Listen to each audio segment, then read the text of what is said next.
Voltamos para o segundo bloco do programa Polêmica. Estamos aqui com o Fernando Gameleira. E lembrando a você que dicas, críticas e elogios ao programa polêmica@gmail.com. E para você que quiser acompanhar essa entrevista e as demais que já foram feitas pelo grupo de comunicação Terceira Via, youtube.com/programa A Polêmica. Fernando, rede social. Desde que as redes sociais se multiplicaram pelo mundo, todo mundo precisou se adaptar um pouco a ela, cada uma dentro do seu setor. E nós temos observado aí que algumas empresas começaram também a monitorar a reclamação dos seus consumidores pelo Facebook, pelo Twitter. Como trabalhar isso de uma forma responsável e que dê realmente uma contenção de despesa para as empresas? Assim, acredito muito que as redes sociais, na verdade, elas sempre existiram. Elas só não eram digitais, né? Inclusive hoje, até hoje... Como a globalização sempre existiu. Isso. Eu prezo muito as minhas redes sociais digitais e não digitais, né? Então, participando de eventos, vindo aqui, né? Toda semana eu estou em eventos diferentes de empreendedores. Isso, para mim, é rede social, né? Agora, essas redes sociais que a gente está falando, como Facebook, outras redes, Instagram, Twitter, eu acho que elas são um caminho sem volta, né? Eu acho que vão ainda sofrer transformações, mas uma possibilidade da empresa ter um feedback muito mais direto, muito mais objetivo e muito mais próximo do seu cliente. Agora, é claro que tudo tem um risco, né? Quando você está muito exposto, você tem mais risco de ser criticado e também de ser bem falado. Eu acho que é uma maneira da empresa, se a empresa tem um posicionamento verdadeiro em relação a isso, ela vai saber se posicionar em relação às redes sociais. Outro dia eu fui passar um final de semana em Búzios e eu procurei muito no TripAdvisor, que eu sou colaborador, adoro dar opinião sobre hotéis e tudo. E eu vi que o hotel que eu fiquei tinha algumas reclamações, mas todas elas eram respondidas pelo dono do hotel.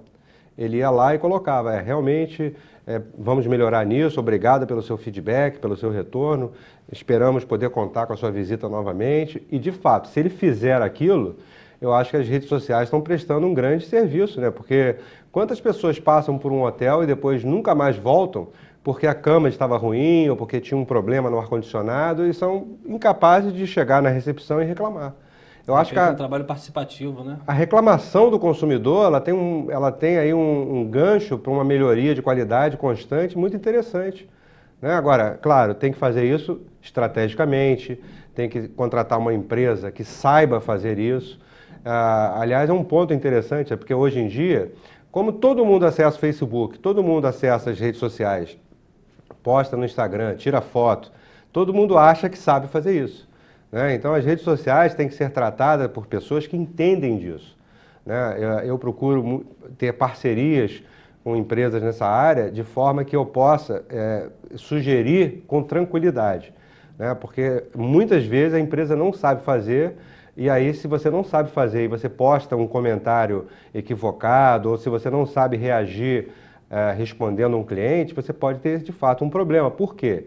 Porque a rede social ela viraliza, né? Muitas vezes um vídeo, um erro, um equívoco, sem volta, né? Ela pode estragar com o posicionamento de uma empresa. Fernando, a gente assiste várias propagandas de empresas que visivelmente ela assume o risco da polêmica. Recentemente teve um Dia dos Namorados, de uma determinada marca de perfume, né? Em que trabalhou em cima das famílias recompostas, das famílias futuristas, e aquilo ali criou uma verdadeira discussão em rede social e deve ser também nas outras redes, como você está colocando, mas me parece que é um risco calculado, um risco assumido. Qual é o ponto entre esse risco e a própria desgraça daquela empresa? Na verdade, isso sempre existiu, né? Eu me formei em publicidade pela UF e a minha monografia, na época, foi sobre o papel da mulher na publicidade, né? Então, eu fiz um levantamento desde o início do século passado, mostrando a utilização da mulher como ferramenta de venda na propaganda. E é interessante que até hoje isso existe, né? Você ainda vê hoje marcas usando a mulher né, como um ser menos importante, usando a mulher apenas com apelo sexual. Agora, a publicidade, ela nunca vai estar à frente da sociedade, né? Você vê, por exemplo, topless na praia, você raramente vê isso na TV, né? Então hoje a gente está vendo aí, por exemplo, como você falou dessa polêmica, né, da questão homoafetiva, né, e de outros temas aí que ainda são polêmicos, mas na verdade o mercado ele já está muito além disso. Eu tenho amigos homossexuais, convivo com pessoas assim, clientes, amigos, e eu não vejo o menor problema nisso. Mas esse tema ainda gera polêmica quando, por exemplo, se coloca um comercial no ar. Porque, de repente, porque entra na casa da pessoa? Entra na casa da pessoa, tem pessoas que são muito mais conservadoras e tudo, só que tem uma diferença. Quando você entra via publicidade numa TV, por exemplo, você está entrando na casa da pessoa e muitas vezes a pessoa está vendo aquilo sem, entre aspas, querer. Está sentada no sofá e está vendo. É chancelada pela própria Isso, agora, na internet não. Você na internet só vê o que você quer. Se você abriu aquele site é porque você quer ver Bem aquilo. que na TV você pode trocar de canal também, né? Pode, né? Mas geralmente, se a pessoa está vendo um programa e aquilo não for algo muito agressivo ou muito diferenciado, ela vai ver, pelo menos. Agora, essa questão de chamar, você me perguntou sobre essa linha tênue, né? Uhum. Se você chega num casamento e você quer chamar atenção, se você entrar de sunga, você vai chamar muita atenção, mas não pelo lado positivo. Você vai parecer um doido. Você tem que ter outras estratégias para você chamar atenção. Então, se você for com um terno completamente diferente, né, se você for usando, né, um tipo de vestimenta que não está inadequada, mas está diferente de todo mundo, talvez você cumpra o seu objetivo, né, principalmente se você tem consistência. A sensibilidade entra muito nisso. Claro. Agora, essa questão das redes sociais, o que essa empresa fez, na verdade, foi trazer para a vida das pessoas um tema que já faz parte da vida das pessoas. Eu acho que é uma questão de tempo. Eu acho que daqui a 5, 10 anos, ninguém vai estar mais discutindo se a pessoa é gay, se não é gay, se a pessoa é casada com um homem ou com uma mulher. Isso vai fazer parte das nossas vidas, assim como antigamente uma mulher dirigindo um carro chamava atenção. O Ricardo Amorim falou isso. O dia que nós não tivermos em pauta homossexualidade, é um bom sinal que o país cresceu, Claro. né? Porque como eu falei, né? A mulher antigamente, se dirigisse um carro, caramba, as pessoas ficavam, pô, a mulher dirige carro. Acabou, esse negócio acabou. Né? Hoje não existe mais essa diferença. Existe, claro, ainda existe diferença salarial, né? E eu acho que isso é uma questão de tempo. Também. Né? Eu, quando comecei a dar treinamento e aula também no MBA, existiam... No MBA não, mas no treinamento existiam mais homens do que mulheres em sala. Hoje já não existe mais, pelo contrário, geralmente tem mais mulheres do que homens. Então as mulheres também estão se lançando mais no empreendimento. Por quê? Porque hoje muitas mulheres são as provedoras da casa, né? Eu conheço pessoas que as mulheres sustentam a casa. Sim, identifico isso até na inversão de guarda. Hoje tem muitos pais que ficam a guarda porque a mulher justamente sai para o mercado de trabalho. Então acho que isso é uma questão de tempo, né? Eu tenho convicção de que a quantidade ela acaba daqui a pouco transformando isso num fato normal. E quando a publicidade se confronta com, por exemplo, bebidas alcoólicas, cigarros, os cigarros hoje até que tem sido, os filmes, por exemplo, já não aparecem tanto, mas a bebida ainda é uma questão muito forte. E nós sabemos que é um problema de saúde pública, o alcoolismo, muito sério.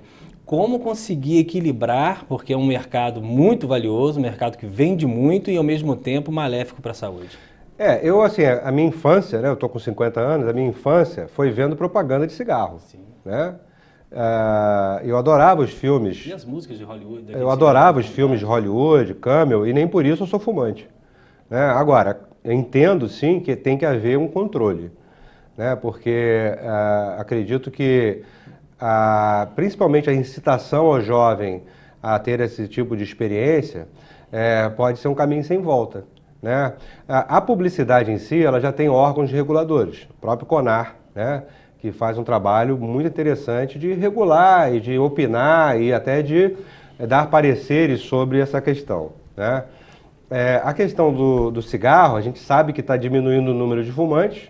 Né? Eu acho de espaços para fumantes? E de espaço também, porque não adianta só reduzir, né? Se você não coíbe isso. Agora, eu acho que a questão da bebida, ela também tem que ser tratada com algum cuidado. Agora, eu não acho que tenha que proibir, eu acho que tenha que regular. Né? Se você tem, por exemplo, um local que só frequentado por adultos, eu não vejo problema de você colocar uma publicidade ou um banner, alguma coisa voltado para bebida alcoólica, né? Agora, acho que isso tem que ser discutido mais ainda, né? Mas eu acho que, apesar da indústria de publicidade ter detestado essa mudança, né? Que eram os grandes patrocinadores de Fórmula 1, sim, de campeonatos, de futebol, de tudo, ligando isso ao esporte. Temos aí a famosa propaganda do Gerson, né? Que acabou virando contra ele, né? O Gerson nunca foi um cara que quis levar vantagem em tudo, mas ele acabou com aquela imagem do malandrão e tudo. Mas você vê, era um jogador de futebol fazendo propaganda de cigarro, né?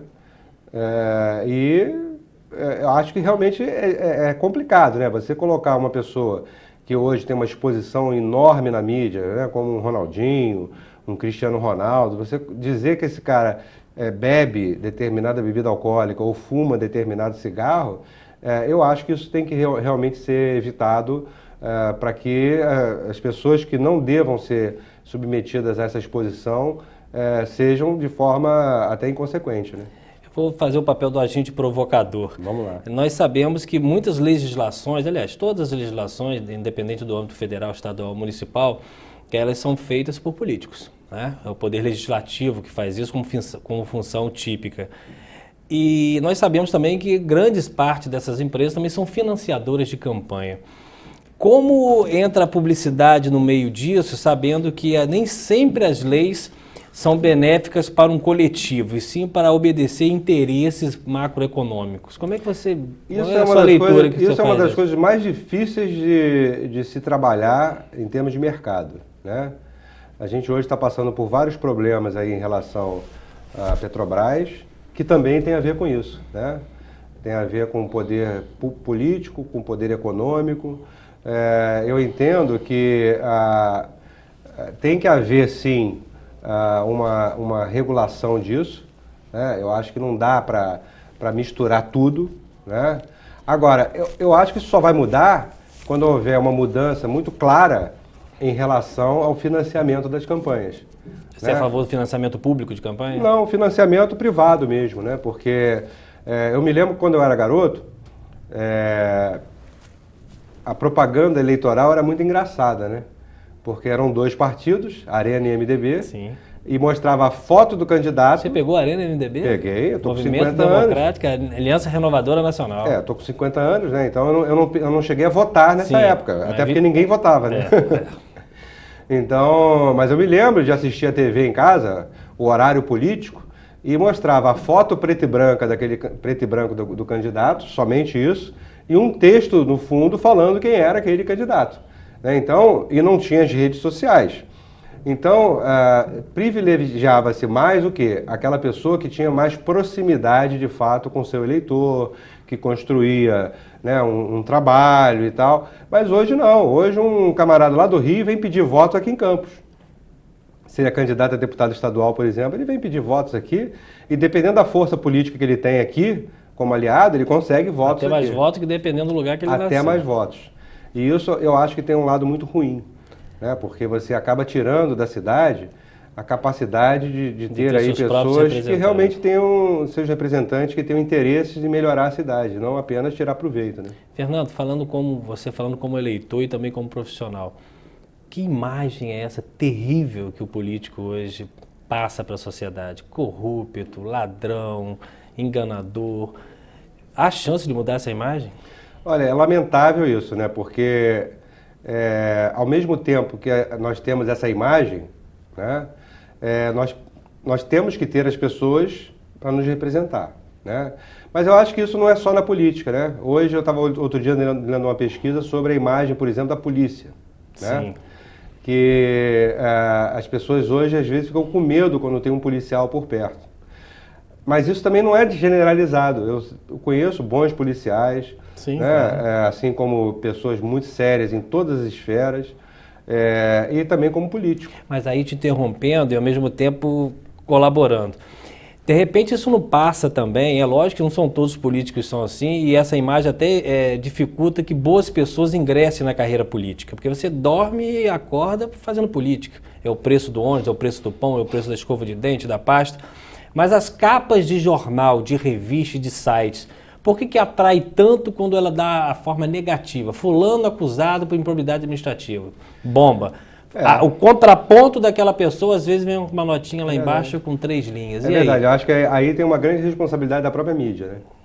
Eu acho que alguns veículos de comunicação veem isso como uma forma de se venderem mais, né? Ou vender mais jornal, ou ter mais visualizações. Mas há uma atração do ser humano pela tragédia maior, na nota negativa, ela te atrai mais? Eu acho que não é atração pela tragédia, é atração, é a curiosidade pelo fato. Não que eu tenha atração por ver aquele cadáver estendido no chão. Você vê aquilo ali e não mas vê aquilo o ali, índice educacional da sua empresa. Mas aquilo ali remete, para quem está vendo, a sensações ruins. Né? Quando você vê uma violência, quando você vê um problema que aconteceu, né? Uma tragédia, você acaba se sensibilizando porque você, de certa forma, se enxerga um pouco como parte dessa sociedade que você poderia estar ali também. Então, acho que é isso que provoca nas pessoas isso. Agora, eu tenho uma maneira assim, muito peculiar de lidar com essas coisas, tá? Eu detesto pessoas negativas. Perfeito. Detesto, né? Então... Você consegue identificá-las? Na hora. Na hora. Perfeito. Pessoas com um discurso derrotista, pessoas que não assumem responsabilidade pelos seus atos. Vitimização, que é vitimização, ficam dizendo que está tudo ruim, que a coisa não vai melhorar. Né? Eu tenho pessoas até que eu gosto muito, estão dizendo, esse país não tem mais jeito, eu vou sair daqui. Eu já morei nos Estados Unidos 1 ano. Você sai daqui, alguns problemas desaparecem. Por exemplo, a segurança, né? Você, claro, tem cidades que você hoje consegue andar tranquilo à noite, né? Portugal é um lugar que você consegue ter mais segurança à noite. Nos Estados Unidos, em muitas cidades, você não tem nem muro na casa. Mas aí você vai para lá, você vai ter outros problemas. Você vai ter o problema, por exemplo, de ser discriminado por você não ser de lá. Você vai ter a barreira da língua, você vai ter problemas culturais que você não vai entender, né? Então, assim, eu acho muito mais interessante você pensar numa transformação pessoal e de como lidar com esses problemas, e claro, tomando alguns cuidados, né? A gente sabe que hoje, nenhuma cidade brasileira é segura de madrugada. Sim. Então, você não vai sair por aí com o seu tablet, com o seu celular, andando, falando no celular. As precauções que você deve tomar. Mas isso é em qualquer lugar do mundo. Há 30 anos atrás, eu vi assalto em Nova York. Perfeito. Ok. Nós estamos aqui com o Fernando Gameleira, vamos ao intervalo e voltamos para o nosso último bloco.